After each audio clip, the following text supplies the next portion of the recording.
You're listening to We Need to Talk About Bryce, Courageous Conversations with Bobby Henry and Guests, a podcast where we engage in courageous conversations using Dr. Peter Henderson Bryce's 1922 pamphlet, The Story of a National Crime, as provocation. I'm Bobby Henry, and I am the host of this podcast. I am a community member of the Six Nations of the Grand River Territory community. I am an assistant professor at Brock University and a PhD student in the Indigenous Studies Ph.D. program at Trent University. For those unfamiliar with Dr. Peter H. Bryce, he was Chief Medical Officer of the Department of Indian Affairs from 1904 to 1921. During this time, he examined health conditions in residential schools and wrote yearly reports calling for changes to the way Indigenous children were treated. His reports were ignored. After retirement in 1921, Dr. Bryce felt compelled to speak more broadly and publicly on the issue, and in 1922 he self-published The Story of a National Crime, in which he directly petitioned King George V in Canadian Parliament to act on the matter of the health of Indigenous children and the conditions in residential schools. In 2022, as we record these episodes, it has been 100 years since the publication of this report.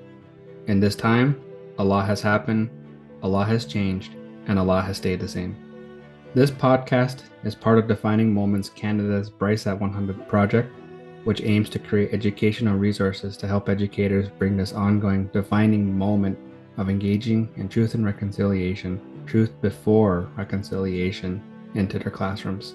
In each episode, we will listen to excerpts from the original report as recorded by Miles Morisseau. Guests will react to what we have heard, and then I will lead an open conversation circle to discuss the context, implications, and contemporary realities connected to Bryce's report.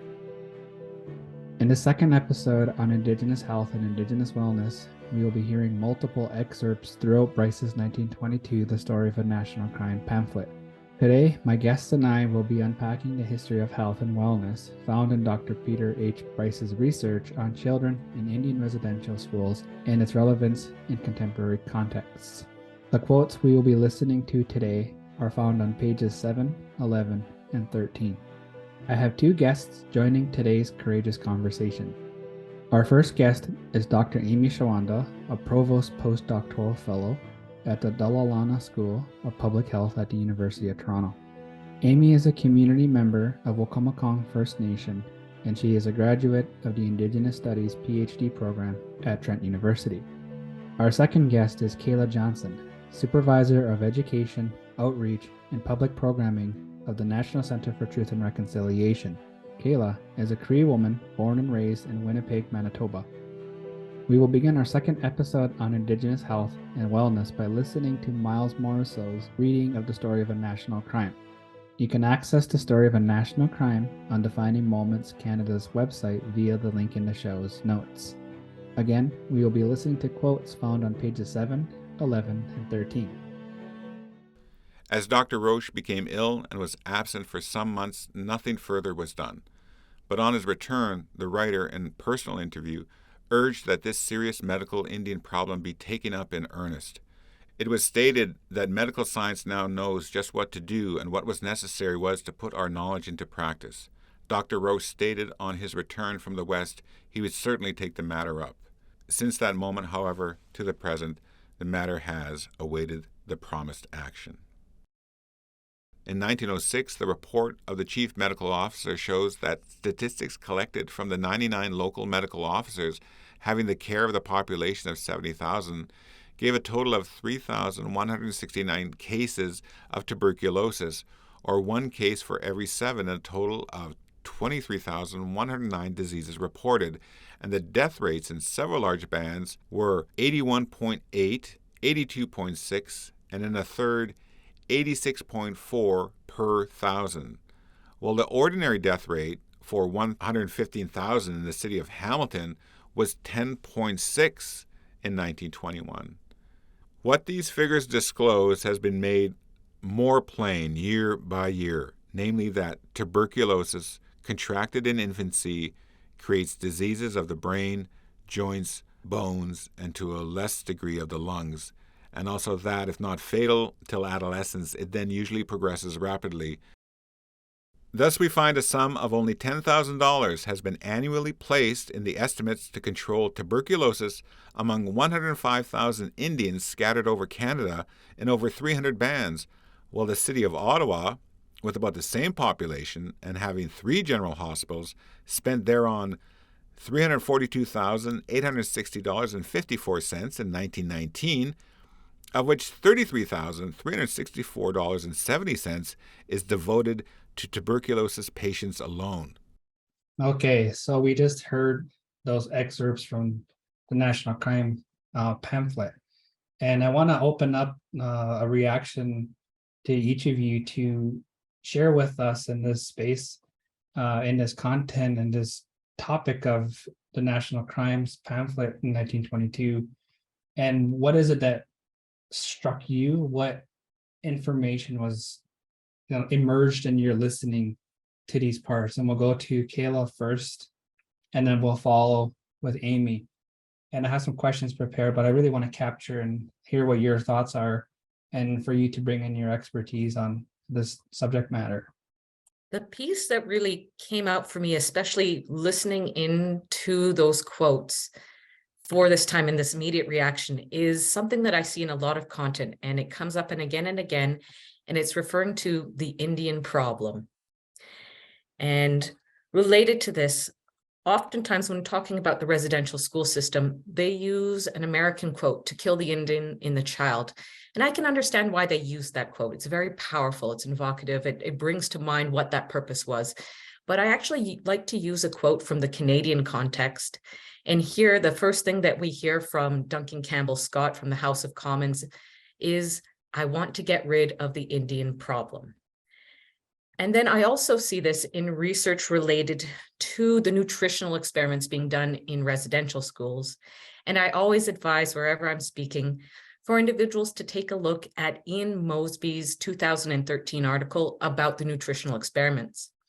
And what he talked about within that is not only those experiments happening in residential schools, but the ones prior to that. And what those were based upon was this idea of the Indian problem of dependency, that communities, individuals are depending too much upon the government, depending too much upon agencies to provide services for them to ensure their survival. And so I see this again and again as this idea that Indigenous people are a problem that need to be solved. And when we take a look at the responses related to addressing the tuberculosis crisis in communities at that time, it wasn't about addressing tuberculosis for the Indigenous peoples, but to ensure that it did not spread to non-Indigenous communities. And so the idea that Indigenous people are inherently a problem that need to be solved for better access to resources, services, land, you name it, sticks out to me, especially from this quote. And I think I'll just pause there to hear from Amy as well. Those are a lot of the same sentiments I had, but also to build upon that is the government knows the issues that are happening on our First Nations, whether it be urban or it be rural, like they know what's going on. And the thing is, they don't want to help. They want to see us slowly go away, and they also don't want to deal with us. So when it comes to the health, especially when we're talking about TB and the conditions that the students were living in, they knew very well what they were doing. They were very well aware of what was taking place, but yet they didn't want to do anything because they were like, well, not really my problem, so why do I need to care, right? Again, it comes back to what you were saying about those quotes about Sir John MacDonald, where he was talking about, well, like to kill the Indian child, or, save the Indian, save what is it? Save the child and not the Indian. So those are some of the things I was thinking about in these series of his reports. And when I was thinking of the medical reports, they were talking about all of these hygienic procedures that need to take place, and looking at the history of cleanliness and things like that. But yet we already had a system where we were getting along. Like, we've lived here for thousands and thousands of years, but then you want to stick us in homes, you want to overcrowd us, and that's essentially what was happening in residential schools. Was this overcrowding, there's so many beds, and of course diseases were going to spread like wildfire in these places because they weren't clean to begin with. Um, they weren't made for us. They were just made for us to like hold us there, kind of like a prison. And I'm also going to pause there because there's just so much to say about this report. And jumping on, I wanted to add, although there's information that comes out later, medical officers understood the link between living conditions and health conditions on reserve. And when they started to develop options to address that Indian problem, to address this medical issue, what we saw is, although they understood those connections for them, the vaccine or a vaccine was seen as a more economic option to treating tuberculosis than rather changing the living conditions that perpetuated it. And in the 1930s, there was a study done where they actually addressed things like overcrowding, access to water, healthier foods, or foods that ensured addressing malnutrition, and that half the mortality rate for those communities or those families participating. But although they saw this as something that was beneficial, it was just too costly for them to implement and address all of those cases across all communities.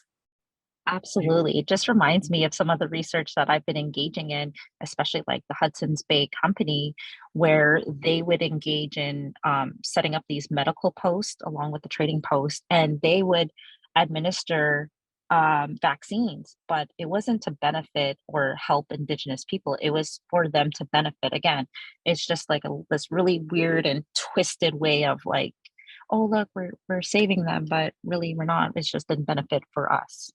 And this kind of goes into an interesting thing. Just as I was listening to your words and what you were saying, this idea of who benefits from colonialism. And I think that is a question that we today are even asking ourselves, right? Because colonialism, as we know, isn't an event in history, but rather a series of moments and circular processes, and also that it has a structural component to it. And I'm fascinated with how this has come up, because when I was listening to your words, this idea of what residential schools did historically in the development of Canada. So, for example, I was in a pine tree talk with Dr. John Malloy, accompanied by some residential school survivors, talking about residential schools and his research in the archives. And he himself was arguing how residential schools were primarily fixated on nation building within Canada. And that to me was quite striking, because I've never heard how residential schools were framed in that way, especially, and I would be surprised if a lot of people didn't know this truth. And he said that how residential schools were weaponized against Indigenous communities in terms of Western Canada. He said children would be withheld from their parents to reward good behavior for Indigenous people. And to me, that really gets to the point of what this history is trying to tell us, and what we can look back into from our present perspectives, and the idea of what was the true outcome of residential schools in a broad perspective. And I think each of you have spoken to that idea of, how the government approach dealing with Indigenous peoples. And if we start framing everything in the context of having a problem to fix, that is something that we always see in the context of health. And so I just wanted to add that point and welcome any more discussion to these points about how colonialism benefited from the oppression of children in schools, and how that impacted in the health and wellness of children in schools. I can kind of build and add on to what you just said, Bobby, and that's part of some of the work and research that I'm currently undertaking is in child welfare. And in the child welfare research, a lot of information that was coming out is that in these studies, Indigenous child welfare is further weaponizing the children against parents. And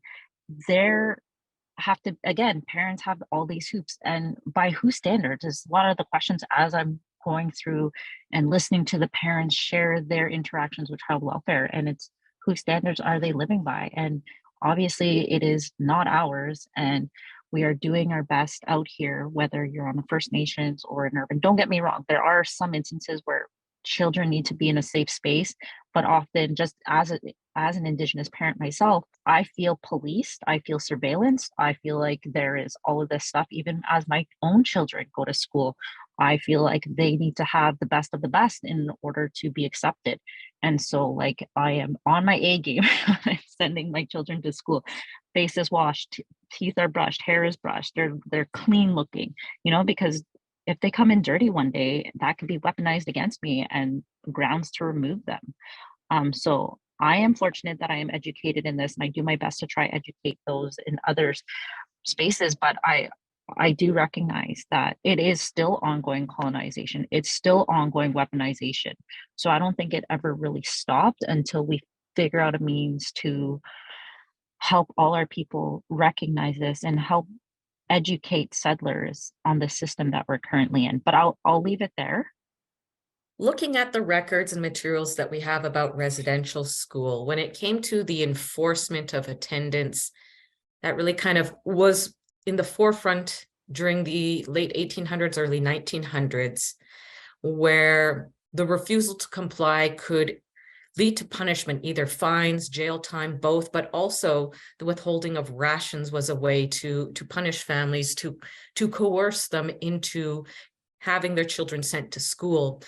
And we see this pattern as we move through the 1950s and 60s, where the residential schools are that early marker of the child welfare system in Canada, where as early as the 1950s, we're looking at a high proportion of students coming from homes considered unfit for children. And as we move further into 1966, about 75% of students in residential schools were considered. But just as Amy shared, it's whose perspective is it being seen through this lens of whether or not a family is taking care of the children.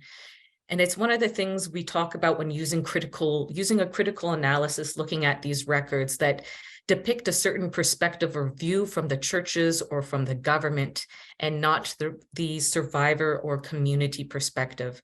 And within that, we see, well, it's not a nuclear family that this child is coming from. Say the parents are out on the trap line, so it's an older sibling or an extended family member who's taking care of the child. And since that is not fitting the perspective of what a healthy family looks like, they're being taken away. And I wanted to go back to a question, and I think, there's actually two pieces here I was thinking about and writing down in my own personal notes. This idea that colonialism isn't over, that this is something that still happens to this day. And each of your work, and, Kaila, you have familiarity with the archives through your work for the National Center for Truth and Reconciliation. And Amy, you also do your own work in terms of Indigenous health research. And so looking at this report itself, like this information we were reading, now how can we utilize what Bryce was saying in 1922 as a means to stop colonialism, or to at least raise awareness about it? And Kaila, you're talking to that critical lens. And so how is it that, we can develop that critical lens to understand Bryce's report as a means to draw awareness that colonialism is still ongoing? I know it's a big question to answer, and I'm curious what each of you think in terms of this particular question, because there's so much to it. Colonialism is an easy topic to talk about, but how do we develop that lens, and how can we use Bryce's research from 1922 as a means to disrupt the status quo?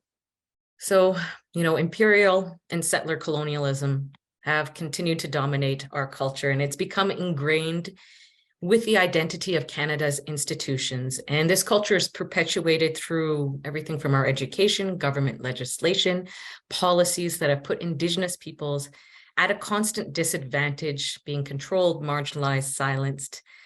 Think about the Indian Act, which is the only race-based legislation in the world.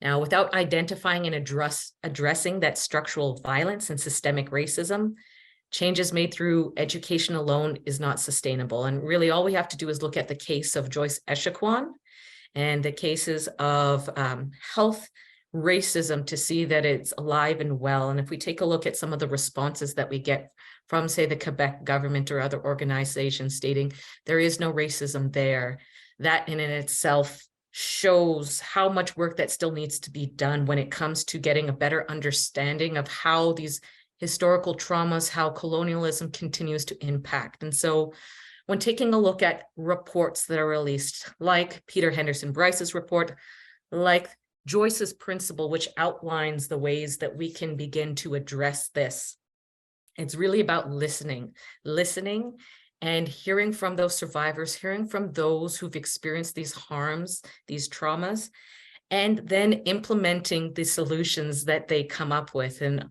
I'm going back a little bit to touch upon Ian Mosby's work related to the first nutritional experiments prior to the residential schools. Is in one of the communities, or a number of communities where they were working in, they heard directly from community members who made suggestions as to what were the best solutions to malnutrition, to mortality in their communities. However, again, the researchers did not listen to that information. What they took from it is there is malnutrition in the community, and what's the most economic way that we can, again, address that Indian problem of dependence, or that medical problem, or the problem of identity and connection to the land, if we take a look at that basis of residential schools. And so really what I'm circling around here again is something that we hear from survivors again and again is listen and take to heart those lessons that we're sharing with you to improve upon for the future generations. Thanks, Kaila. Yeah, all of this is, there's so much to unpack, and I don't think a singular podcast is going to be able to unpack the complexities and all of this historical incidents that have taken place. And when we even step back even further from Joyce Eshkwan, we look at Brian Sinclair in the health system, and then you look at his life story on what happened, and even to more recent to Winterstein, who passed away. Like, there's all of these incidents that take place in healthcare. And again, this is why I decided that I wanted to pursue Indigenous healthcare and look into Indigenous health, is because our voices are not included. I even, like, out of a research experiment out of my own, and kind of an interest too is I applied for med school, and I just wanted to see what that looked like. What is this process? And so when I applied, there was so much barriers, and I was like, no wonder our people are not in these positions to help advocate for change. And the medical doctors currently in the system are often being asked to educate their peers. So why aren't our medical doctors doing the job they're set out to do? So they're being asked to do all of these other jobs, teach them. So when I come into the field, is like, I will be there to help kind of alleviate some of those from medical. Well, at least I hope that's what I'm able to do, and give this in education in med schools, so that they don't have to do that. But and the great big grand scheme of things, when you're looking at healthcare, it's not just one issue. It's this issue of racism, and this issue of racism that stems from coast to coast to coast, and our people are not being looked at or taken seriously. It's like, oh well, they're drunk, and they're labeled, and they're not getting the care that they need. And this again stems back to Peter Bryce, where he was like, there's issues in the system, and we're doing a horrible job at protecting the people. The original, we're the original inhabitants. And look, and I was thinking about the quote from the elder you had shared earlier, Bobby, and I was thinking about this relationship building, and I was like, well, we have a long way to go. Some are further in their healing path, and there's others that need to still engage, and there's people that need to engage in this era of reconciliation, and they don't even know where to start. So where do we start in all of this? So there's so much complexities and layers and timelines, and people are just all on different paths. But I think Indigenous people and some of our allies, and I just heard this recent term that I really like, is our accomplices are coming in, and we're trying to work together so that we can eliminate inequalities and inequities, and try to catch those unconscious bias, so that we're trying to build a better future for our children or our grandchildren, and thinking of those 7 generations coming up from behind us. I just wanted to add in one little piece that is more recent, and it's one of these small things or small ways that we can address this history and legacy. And what it was is a news article related to Montreal McGill University's Health Center. There had been a news article where a Indigenous person had gone in for a surgery and didn't eat for 2 whole weeks. And so when that individual finally left the hospital, they were able to have a conversation with him and ask him, why didn't you eat? And he said, it was because the meals were very similar to what he was eating in residential school. And so for them, they did not realize even something as small as the food being served in the medical center could be so impactful or triggering upon those from the system. And so the small way it seems that they were able to address this was bringing in more country foods. And so they began to offer bannock, and little things like this lead up to larger pieces. And it's one of those, again, listening to someone who's experienced this, getting a better understanding of why. And it's why, the trauma-informed approach is a really good way to start addressing this through our various services like healthcare, being aware of simply historical trauma, intergenerational trauma, ensuring that you're seeing those that you're able to see those symptoms and get an understanding of why someone may be responding in a certain way, but then being able to change or inform your behavior, your decisions with that knowledge. So you're not re-traumatizing them, re-triggering them, that you're not causing more harm than good by providing those services. And in a lot of literature that I have read about tuberculosis in communities and distrust of Indigenous communities, is that the underlying theme is there's a fear of being taken from community, never to return again. And not only is this influenced by someone's singular individual experience, but their family experience and then the community memory. So with that in mind, we get a better sense, for instance, why there may be vaccine hesitancy in certain age groups or communities who have been so negatively impacted by nutritional studies, by residential schools, by these other colonial systems, which means with that information, we should be able to better address and serve those communities, knowing that the COVID-19 vaccine is so beneficial for communities and ensuring the protection of our elders, for instance. We need a better way of communicating why that's so important, why we should be engaging in communities, but it's not all upon us. It has to also fall upon, especially those service agencies and the government agencies, to rebuild that trust that has been broken, that has been lost. Thank you both for sharing that. And something that struck me in what you were talking to was the importance of having like training and trauma-informed approaches for dealing with intergenerational trauma. And interestingly, your story was quite striking, given that a survivor wouldn't eat food at the hospital because they were having that connection, and like it could re-traumatizing of being re-traumatized by the fact that the food itself that all patients in hospitals are given to recover was a very thing that was bringing out that trauma they experienced as children. And so for me, that was a lot to take in. But what you talk to in terms of the pathway forward, there's simple strategies, there's things everyone can do, right? As I was listening to that story, it reminded me of a person who was working with a residential school survivor in the Durham region. And she talked about how when they go about their journey together in places to help her tell her story, she's the person who she works with is non-Indigenous, but she talks to this idea of the color of like the bed sheets, when they're cotton white bed sheets, that itself was re-traumatizing for the survivor. And so for me, there's opportunity there to even think into basic services that we think about. I want to go back to one of the quotes we were talking to earlier when it comes to page 13, where he's talking to the amount of funding given to people to help alleviate a tuberculosis crisis in this time, I guess. And what's striking here is like, I think this can be a long-term impact. That what's clear here is that there's a lack of funding for Indigenous peoples across Canada.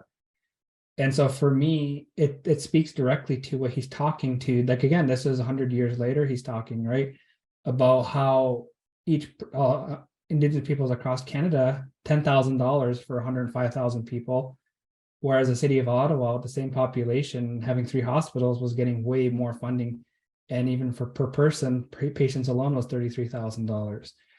And so listening to your words and what you're talking to, I think what we're seeing in our contemporary times is that these numbers are telling how life isn't valued then and how life today is still very much undervalued. And I know there's research that shows that even Indigenous peoples are receiving substantial funding, less funding when it comes to healthcare for people, right? For services. And having to, that then means people in northern communities now have to relocate to more southern regions of Canada just to get basic treatment. And so I wanted to just add in that, add in my thoughts there and open up to, this idea of everyday people, because part of this work is there's so much information packed even within these quotes we were listening to. If we had opportunity to give direction to our listeners who might be, who to our listeners, what advice would you give people when it comes to this truth, these reports, and this pamphlet that Bryce wrote in 1922? I think going back to the report and really understanding what Peter Bryce was talking about. I know there's bits and pieces that, like, his report was so thorough. Even there are so many layers looking at it. I know I was looking at it from a research lens, looking at why he went to those specific schools to collect that data. And then also looking at why the government wasn't listening then and why aren't they listening now? And to speak to even to what Kaila was talking about in terms of that vaccine hesitancy. Why? Because there was looking that it still impacts, those stories are still carried forward, and you still have that community trauma. Even though this was written in 1922, in the early 1900s, 100 years ago, and we're here today, we're still facing those same issues. So the advice, I think, often is that history does repeat itself. So what are we going to do as individuals to help change the outcome and the future so we're not repeating the same past mistakes? Because it's still happening. Indigenous issues are still being swept under the rug. We're not taken seriously.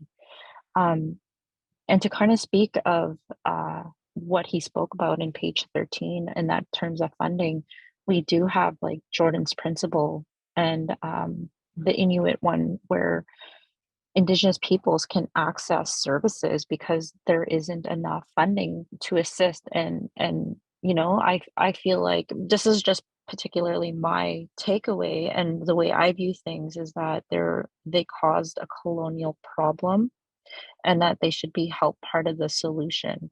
It takes two to cooperate, but if we're always trying to work with the government and they're never trying to work with us, like, where does that leave us? So we're kind of left in this spot, in this like hamster wheel, trying to evoke change, but then it gets frustrating because it's not going anywhere. So I think individuals can take it upon themselves to like really read that report. What's the same? What has changed? What's gotten better? And how do we do it as individuals to help gain trust of Indigenous communities? And rightfully so, Indigenous communities have a right to be distrustful, considering the 100+ years since this report, but also just the colonial history of even treaty making, the trauma that has left in our community. So I think that's where I kind of sit with things right now in this current moment of time. Who knows, like next year I'll have a different look at it, but I'll leave it there and I'll pass it over to Kaila.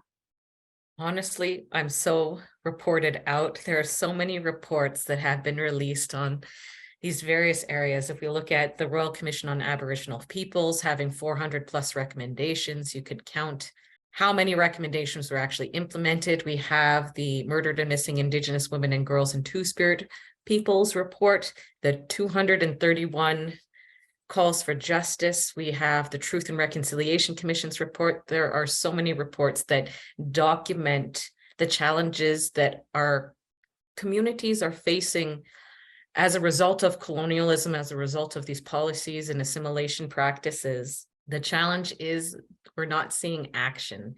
And so I wanted to recommend Yellowhead Institute's 2021 status report regarding the calls to action. And in it, they document 5 barriers or challenges to reconciliation. One being paternalism, this idea that policymakers know best when it comes to these issues.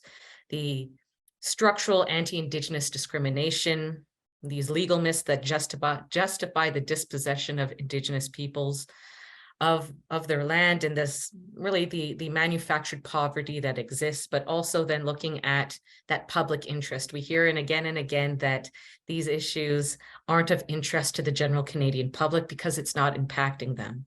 And then how I'm connecting this is that insufficient resources. We get all these promises again and again that this is going to be fixed, that we're going to address this, but because of ongoing and rampant funding inequalities, we can't meaningfully address what has been put out of reach. And just as an example, the federal government had promised to address all boiled water advisories in communities by March of 2021. Last time I checked, there were still 33 boiled water advisories. They've also made the promise to eliminate tuberculosis in the North by 2030. And quite honestly, I'm skeptical based upon their track record, whether or not that they'll be able to achieve this, given all of the hurdles they'll have to address: the housing crisis, overcrowding, food insecurity, food deserts, mistrust, distrust of the government and healthcare services. And the one that always comes out is reconciliation is now being used in some cases as a performance or exploitative, where it's being used to manage the government's reputation. And these are really critical criticisms when it comes to what has been done so far. And we heard since 2 or 3 years ago now that reconciliation is dead. That, again, the government has co-opted it to use it for its own benefit rather than actually going forward and meaningfully address what needs to be addressed. And so that recommendation, that piece is to take a look at these reports. Again, listen to them, get an understanding of what is being said in them and what are the actions that need to be taken. Because if you look at the calls to action, how many have been addressed, you're actually going to get a different number depending on your source. It ranges. And one of the reasons why is there is a commitment factor to the calls to action. So if a government agency or institution addresses one call to action 1 year, for instance, providing sustainable funding or supposedly sustainable funding for a program, and then next year cut it, well, that call to action goes back onto the list of not being addressed. And so if you look at the calls to action that have been addressed today, a lot of it is seemingly low-hanging fruit. But we know we can mobilize a lot of action. For instance, after the Kamloops announcement of the unmarked graves being located at the Kamloops residential school site, there were 3 calls to action addressed in 1 year. We amended the citizenship oath to include representation of Indigenous peoples. We had the establishment of Indigenous Languages Office or a commission. And then we also established a National Day for Truth and Reconciliation. But you'll notice a lot of the calls to action that haven't been addressed are the ones which require structural change to our systems. So looking through the calls to action related to justice, to healthcare, to child welfare, those are the big ones that need to be addressed. Yet we have our government and other agencies really dragging their feet when it comes to making those big changes, because a lot of them don't want to change the status quo. They're comfortable as things are. The Canadian public and governments have become apathetic and don't see a reason to change because, again, it's not impacting them. And so this is the reason why we need Indigenous leaders in these positions. We need to have allies in these positions that can support these issues, that can support the solutions to addressing it. And again, kind of circling back, how can we expect our communities to think about reconciliation when they're thinking about survival, when they're thinking about how are they going to feed themselves, how are they going to shelter themselves, how are they going to ensure the healthcare of themselves, their children, their grandchildren? How can we put that burden upon them when that is not their fault? It makes no sense to me. And so with that, we really need to look, or I should say our governments and our agencies, institutions really need to take a hard look as to how they're engaging with this work and whether or not they've actually put a meaningful effort into it. Absolutely. And also, Kaila, you just had me really thinking about the stories that parents had shared in the child welfare system and really thinking about that, these big structural changes don't want to change, and they don't want to change because they're profitable. They're profitable because they take away, our people are in survival mode, and so it's easier to negotiate land claims and easier to build pipelines through and keep them in poverty, keeps them in good business with the government.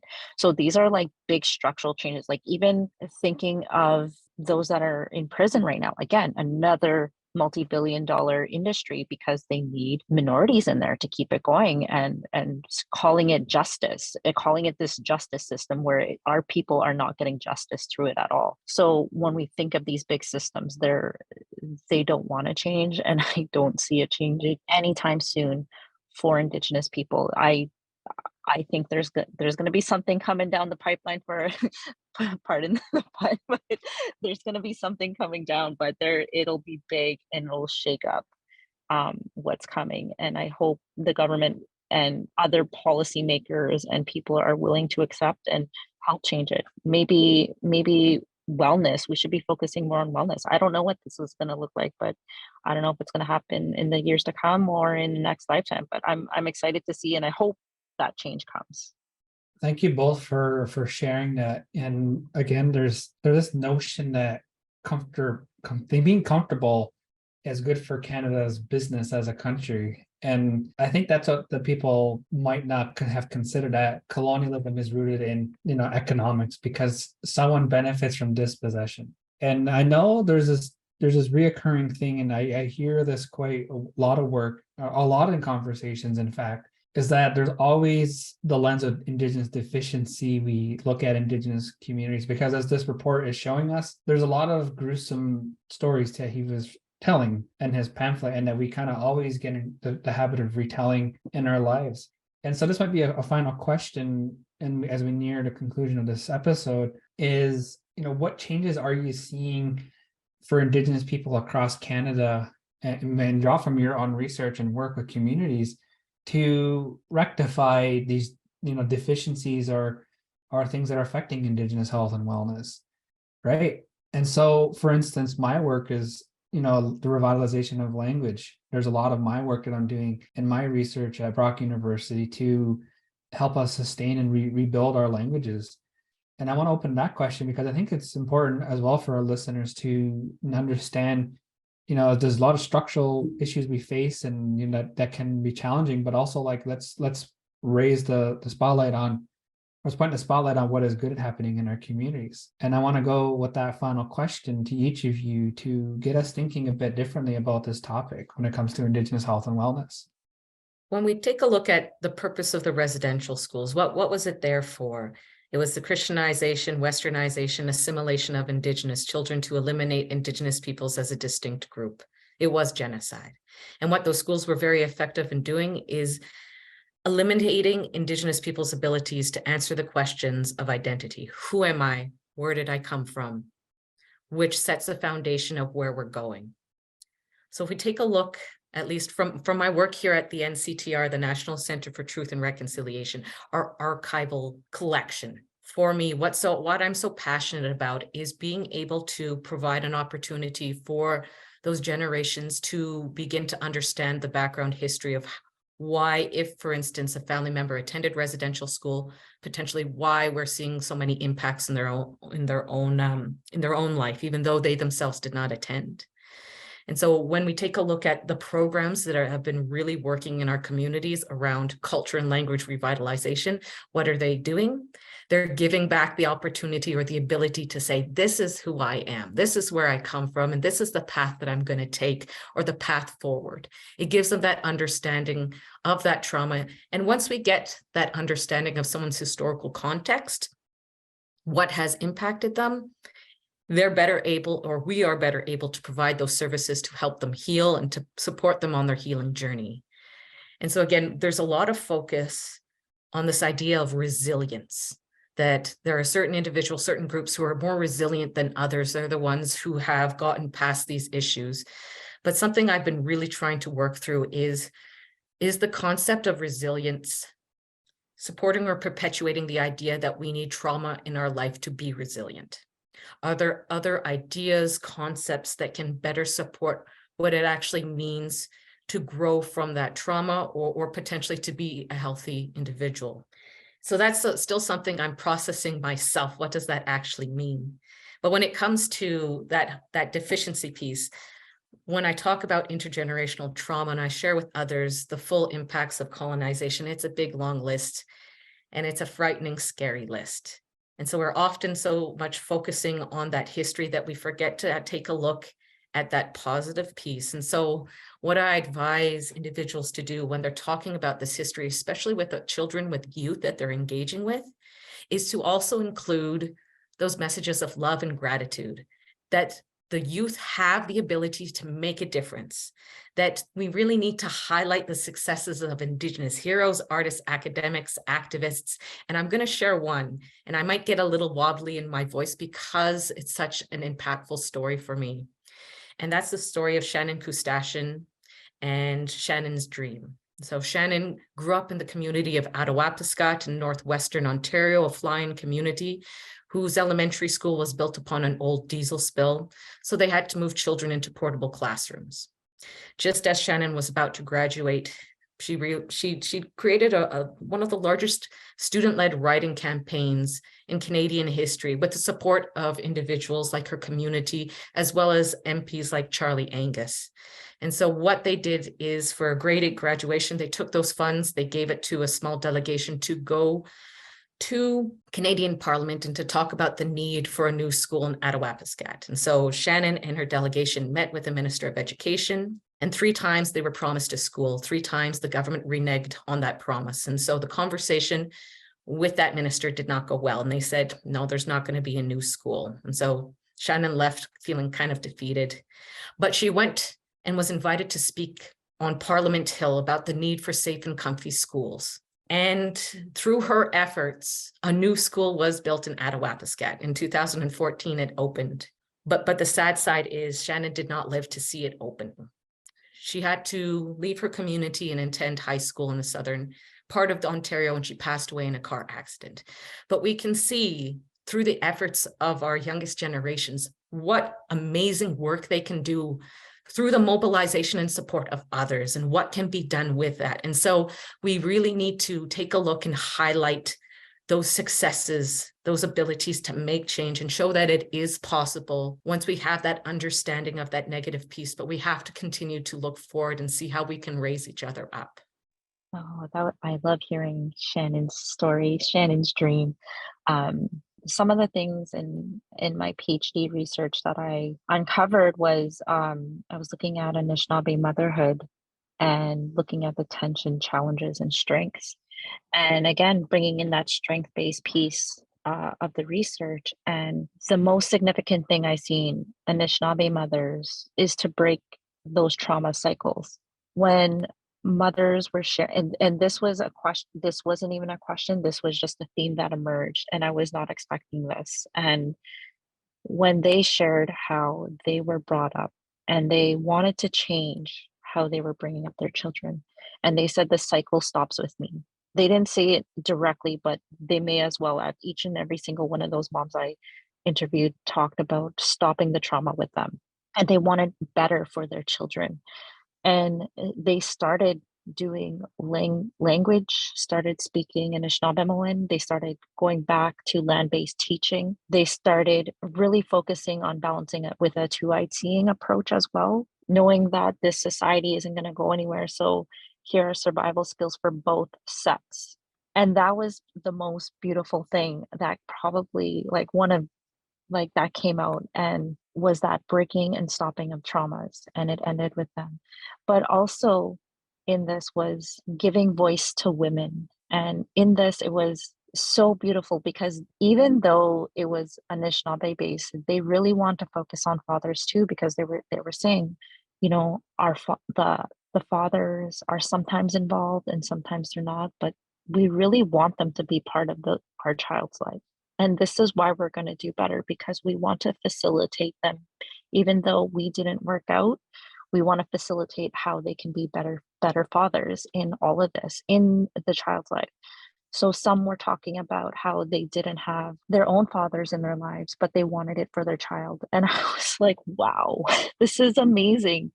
And so they talked about and shared this better life they envisioned for their own children. Just not only having both sides, knowing their histories of both families, but also knowing that they come from strong Anishinaabe backgrounds. And I was just blown away by that. So when it comes to leaving that, we don't all have to have the same gifts, and that's okay. And we're all contributing to our own trauma breaking cycles, and we're all contributing to this resiliency, and we're trying to make the world a better place for either ourselves or for our children. And that means changing the circumstances, that means putting up boundaries, that means finding our voice again. And everybody was doing it in such a unique way. And so I really enjoyed working with those mothers, and I enjoyed listening to their stories. So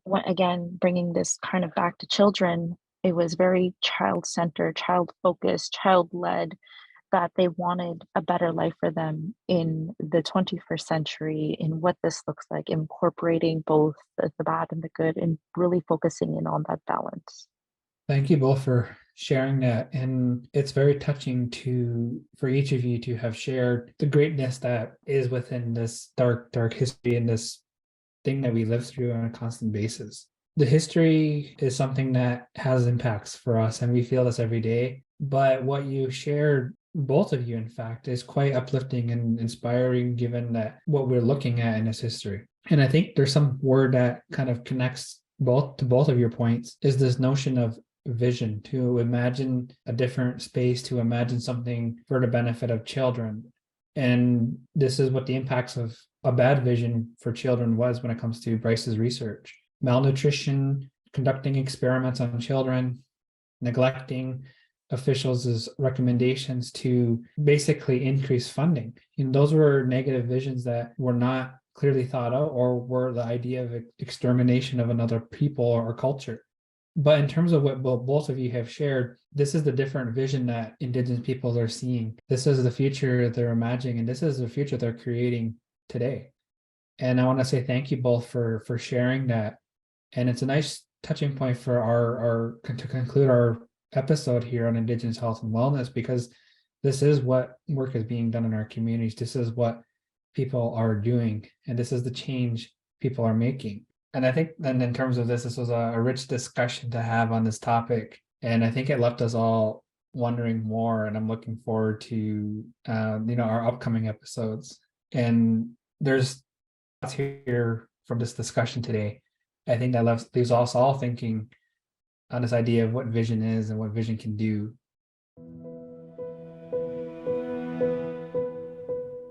I would like to thank Amy and Kaila for joining me in this episode of We Need to Talk About Bryce, a podcast for commemorating Dr. Bryce's health research on children in Indian residential schools. Our conversation today reiterated the significance of terminology. Through historical analysis of the story of a national crime, dissecting the wording in the historical document allows us to have a glimpse into the beliefs government officials in the Department of Indian Affairs held.